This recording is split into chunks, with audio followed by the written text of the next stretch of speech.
I've said it before, and I'll say it again. It is a great time to be a Spurs fan. Go, Spurs, go, 'cause the Giants stay.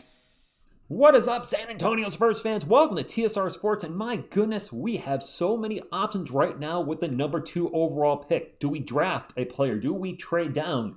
I'm going to give my thoughts on that in just a few moments, but I came across an article from Pounding the Rock talking about the potential players we could pick at number 2. Our San Antonio Spurs may be the luckiest team in the NBA. 3 years in a row, they have jumped ahead in the NBA draft lottery to put themselves in a position to build a long-term playoffs contender.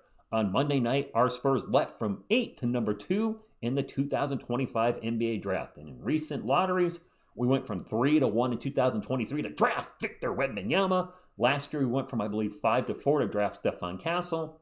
And now the leap from 8 to 2 is a great leap as well. If we had gotten the number 1 overall pick, then I would say we probably are the luckiest team in the NBA. Yeah, feels good. So let's talk about the players that are available. First up, Dylan Harper, the 6'6 guard. Yes, guys, guards, this is a guard-heavy draft, so we got to talk about it. From Rutgers. Dylan Harper has been considered the second best prospect in the draft for most of the process. Yeah, I don't think I'm seeing him falling out of the top 2 in mock drafts. It's usually Flagman Harper every single time. Harper is a pure scorer with potential to be a 3-level threat. The lefty guard is a walking paint touch with an awesome handle and finishing moves around the basket. He's not known as a catch-and-shoot jumper, nor as an off-ball player, but Harper has the potential to be an isolation and pick-and-roll offensive engine at the next level. However, and I have seen this from quite a few websites, his fit in San Antonio is shaking. With De'Aaron Fox and Stephon Castle, the Spurs have 2 guards who are big parts of their future. Wemby needs more players who can shoot and defend on the perimeter to maximize his ability. Loading up on big guards who aren't knockdown shooters may not be optimal, but Harper's talent makes him hard to pass up. Okay, there's a case for Harper. Let's talk about VJ Edgecombe, the 6'4 guard. 6'4", he's my height. Out of Baylor. VJ Edgecombe profiles as more of an off-ball player, while Harper is better known for his on-ball scoring. Edgecombe is one of the most athletic players in the draft. He uses his speed and explosiveness to attack off the bounce, finished with athleticism and hound ball handlers. Okay? While he's not an awesome scorer with the ball in his hands, he shows enough flashes combined with his athleticism to project as a long-term two-way star. I like hearing two-way. Our championship teams are built on two-ways.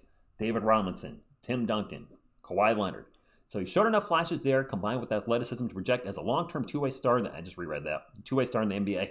He shot the ball well from deep, particularly on catch and shoots. His fit with the Spurs may be better than Harper's.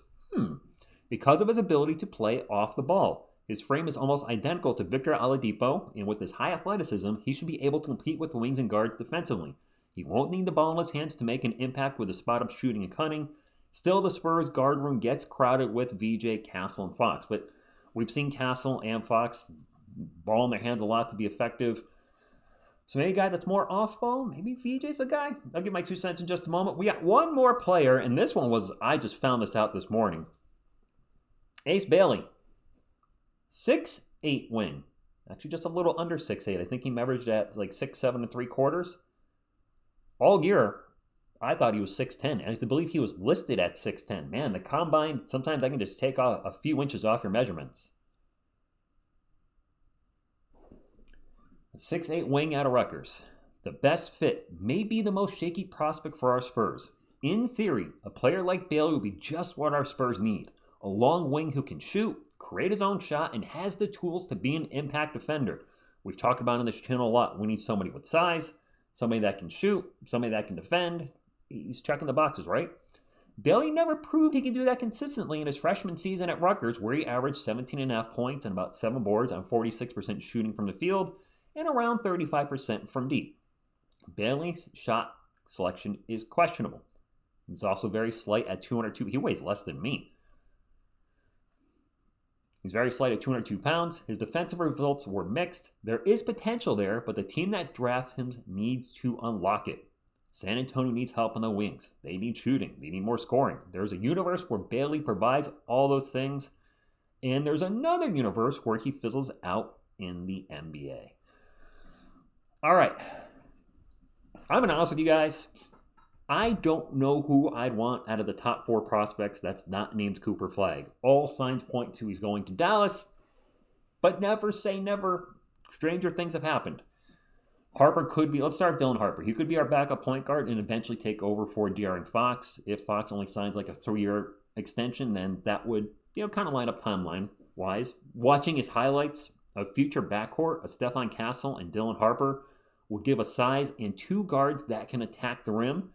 And I know he's not the best 3-point shooter, but watching his form, it doesn't look like Jeremy Sohan's. I'm sorry, the form looks fine. So maybe there's potential there to be a 3-level scorer. And as we turn to BJ Edgecombe, I looked at his combine. He's got about a 40-inch vertical. Some sites say 38.5. I see others saying that he just hit 40. Whatever it is, the guy can fly. Is above the rim finishing in his highlights, looks good. His 3-point form looks good as well. Would a future backcourt of Castle and VJ make more sense than Castle and Harper? And then there's Ace Bailey. Seems to be the best fit, what we need. Is he the highest risk out of these 3? Guys, I really don't know who I want. I am torn. It was kind of easier when we had the 8th pick when I was like, all right, let's, if Con Knippel's there, let's take him. With the 2nd pick, obviously we have more options, and options is a good thing, which, speaking of options, I also mentioned trading down. Or did I mention trading down? Well, trading down is part of the video, so I'll mention it now. There is the option of trading down. We could still get the Spurs could still get the player they want, and maybe get an asset like a future draft pick, futures pick swap, maybe both. And then, of course, there's salary to consider, too. The lower you draft in the lottery, the lower impact you're going to have on your salary cap in the future. And we have to take that into consideration. And De'Aaron Fox is getting a max contract from us in the summer. Wemby's going to get a max contract in 2 years. Stephon Castle is going to get paid pretty well in 3 years. So trading back for lower salary would be beneficial. I'm not saying trade back because of that, but it's something to consider. So what if we were to draft Dylan Harper at 2 and then maybe trade it back a little bit for Ace or VJ? Trade it back to 4 or even 5 if one of them drops to 5.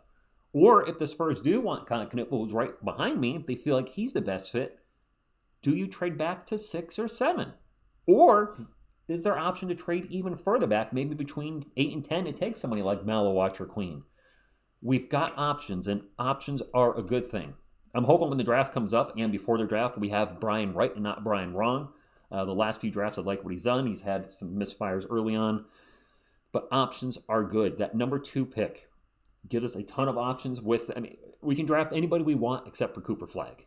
And who knows? If he makes it clear that he don't want to play for Dallas, maybe Dallas takes Dylan Harper. It's not like they're taking a bad player. It's like, oh no, they're getting the second best player, the general consensus second best player in the draft. And I've heard from you guys in the comments, maybe he fits better with Kyrie Irving out for the year.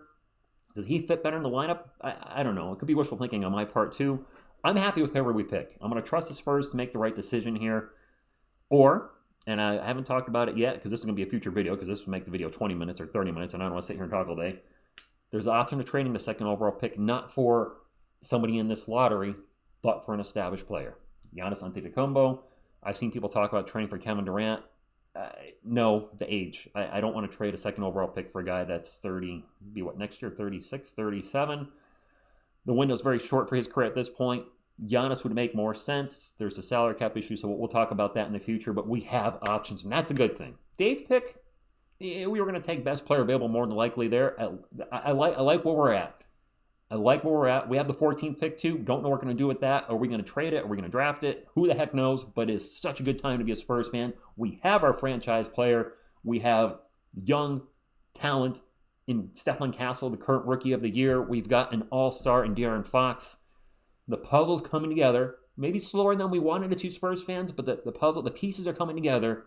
And when that puzzle's completed, I see an NBA championship. Drop a comment down below. Who do you want of these top 4 players that I mentioned between Harper, Bailey, and Edgecombe? Or you say, you know what, TSR?